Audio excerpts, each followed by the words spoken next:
Like करिए, subscribe करिए, bell icon दबाना बिल्कुल मत भूलिए। अफगान जिहाद की हम बात करते हैं 79 टू 89 के बीच में, राइट, जिसमें पाकिस्तान कहता है कि उसकी वजह से कोकेन और हेरोइन और कालिशनिकोव का कल्चर पाकिस्तान में आया।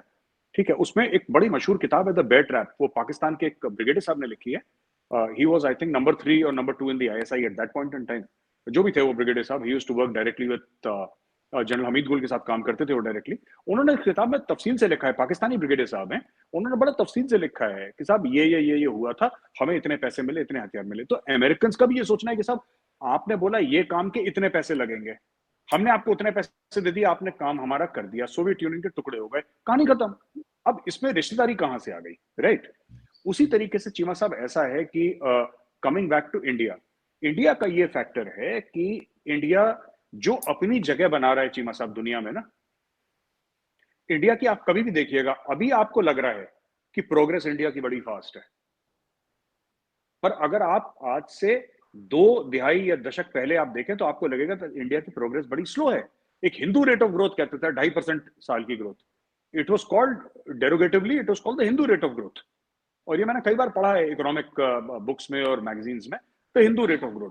बात यह है कि इंडिया ने धीरे धीरे धीरे, और इसमें सारी पार्टियां शामिल हैं, सारी पार्टियां शामिल हैं।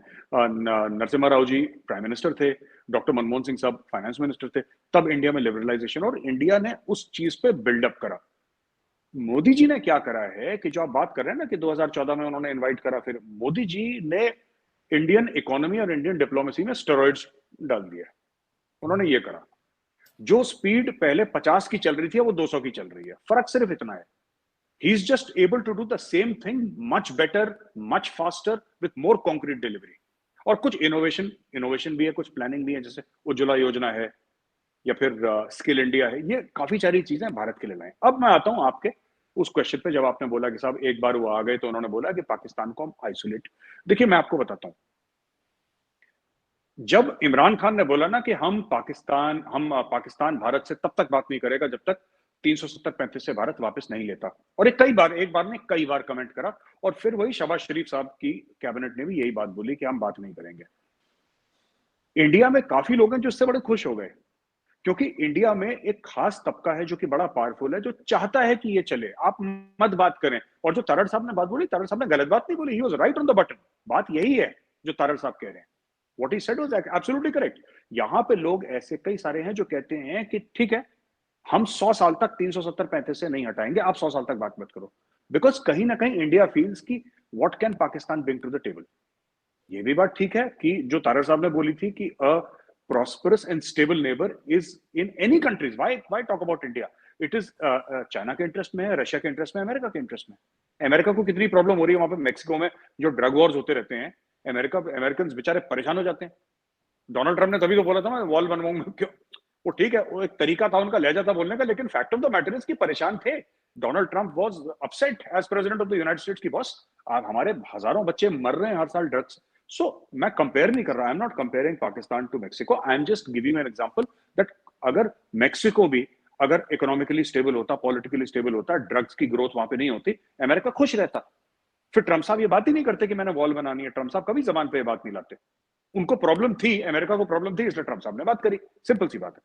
तो आई अग्री विद दिस, लेकिन इसकी जो Cheema sahab the truth is, yes I agree that there should be, हम लोग बात करें, स्टेबल हो चीजें, but the fact of the matter is कि इंडिया में अब इसके लिए एपेटाइट बिल्कुल खत्म हो गई है चीमा साहब। जो हम कहते हैं ना कि मोदी जी गए थे नवाज शरीफ साहब के वहां किसी उनके उनके किसी की लड़की की शादी थी उनके घर पे, और वो गए थे लोग, it's not a question of शादी, Modi ji is from RSS. आप समझिए, आप उनको एज अ सियासतदान मत लीजिए, आप पॉलिटिशियन मत लीजिए। मोदी जी ने 14 साल की उम्र में आरएसएस ज्वाइन करी, जहां तक मेरी नॉलेज है। 14 साल से वो आरएसएस के प्रचार कर रहे, गांव गांव जाके हजारों गांव भारत में घूमे, साइकिल में, पैदल। जो बंदे की ग्रूमिंग ही आरएसएस में हुई है, वो कहता है कि मैं सारा प्रोटोकॉल छोड़ के पाकिस्तान जा रहा हूं। आप ये समझ लीजिए उन्होंने कितनी अपनी जो पॉलिटिकल इक्विटी है उन्होंने टेबल पर रखी होगी। आपको पता है यही चीज करने के लिए अडवाणी जी बर्बाद हो गए थे, जब उन्होंने मीनार पाकिस्तान में जो किताब में लिखा था। यहां पे अडवाणी जी का करियर लगभग खत्म हो गया, उनका जीना आराम कर दिया था लोगों ने इंडिया में। उसके बावजूद मोदी जी गए। ये देखिए ना, ये इट्स नॉट कि कोई और प्राइम मिनिस्टर चला गया, कोई कांग्रेस का प्राइम मिनिस्टर चला गया Pakistan, it's not the same thing. Narendra Modi, राष्ट्र Swayamsevak Sangh, hardline RSS backed government of the Bharatiya Janata party, वो बंदा कहता है, नवाज शरीफ ने फोन करा, बोला जी मियां साहब मैं आ रहा हूं, विदाउट एनी प्लान, बंदा लैंड, वीजा पता नहीं क्या हुआ, मुझे नहीं स्टोरी अंदर की पता, बंदा पहुंच गया घर पे एंड ही सेड, उनके माँ जी के पैर वैर छुए, उनको जो भी गिफ्ट विफ्ट देनी थी दी, वहां से हाथ जोड़े वापस आ गए।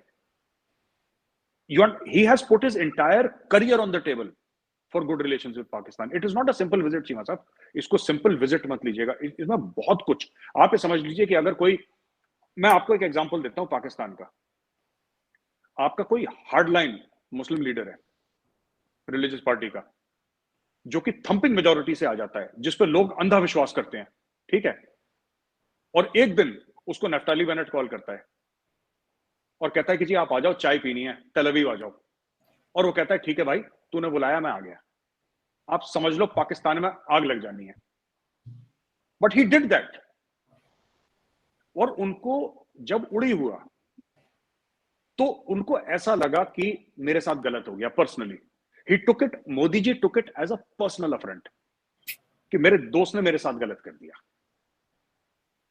ये बात पीछे क्या रही, एजेंसीज ने करा, नॉन स्टेट एक्टर्स ने करा, मैं ये नहीं कह रहा कि नवाज शरीफ साहब ने खुद बोला कि जी आप जाओ अटैक, मैं ये नहीं कह रहा, नवाज शरीफ साहब को पता भी नहीं होगा, क्योंकि ये जो काम होते हैं खुफिया होते हैं, लेकिन मेरा ये कहना है कि he took it like Vajpayee ji took it in case of Kargil. उन्होंने बोला मियां साहब मैं आ रहा हूं, वो देवानंद जी भी गए गाड़ी में, सब लोग गए, वाघा से अटारी से गए वहां पे, और मीनार पाकिस्तान गए। क्यों गए मीनार पाकिस्तान चीमा साहब? क्योंकि उनके दिल में यह था कि पाकिस्तानियों की एक शिकायत है कि भारत ने हमें तस्लीम नहीं करा, भारत नहीं चाहता, अखंड भारत में भारत स्वॉलो करना चाहता है Pakistan. He went to Minar Pakistan, he said मैं मीनार पाकिस्तान आऊंगा, मैं कहीं और जाऊं ना जाऊं, I will go to Minar Pakistan, मैं as prime minister of India यहां पे खड़े होकर पाकिस्तानी आवाम को बताता हूं कि भारत तस्लीम करता है, आप सॉवरेन कंट्री हो, हम आपकी रिस्पेक्ट करते हैं, मैं मीनार पाकिस्तान में खड़ा होकर ये बात बोलने को तैयार हूं। उसमें कारगिल, देखिए ना, इसके पीछे हिस्ट्री है, और हम लोग अक्सर कहते हैं let's not go back to the history, but these are people. RSS जो संगठन है, it is an ideological force. RSS is 99% ideology. वो आइडियोलॉजिकली बेस्ड ऑर्गेनाइजेशन जो होती हैं, they think in terms of history, उनका ये बर्डन कह लीजिए, उनकी थिंकिंग कह लीजिए, आइडियोलॉजी कह लीजिए, जो भी कह लीजिए। तो चीमा साहब, ये ओवरऑल मैं आपको इन शॉर्ट में कंक्लूजन में ये बताना चाहता हूँ चीमा साहब कि of course things should improve. कोई ये बोले कि चीजें ठीक नहीं होनी चाहिए, गलत है, और हर चीज में चीजें इंप्रूव होनी चाहिए, लेकिन कौन इसका स्टेप लेगा? दोबारा पीएम मोदी, क्योंकि 2024 में पीएम मोदी ने आना ही आना है, और अब ऐसा माहौल बन गया ना इंडिया में थिंकिंग का, कि अगर कोई और आता है ना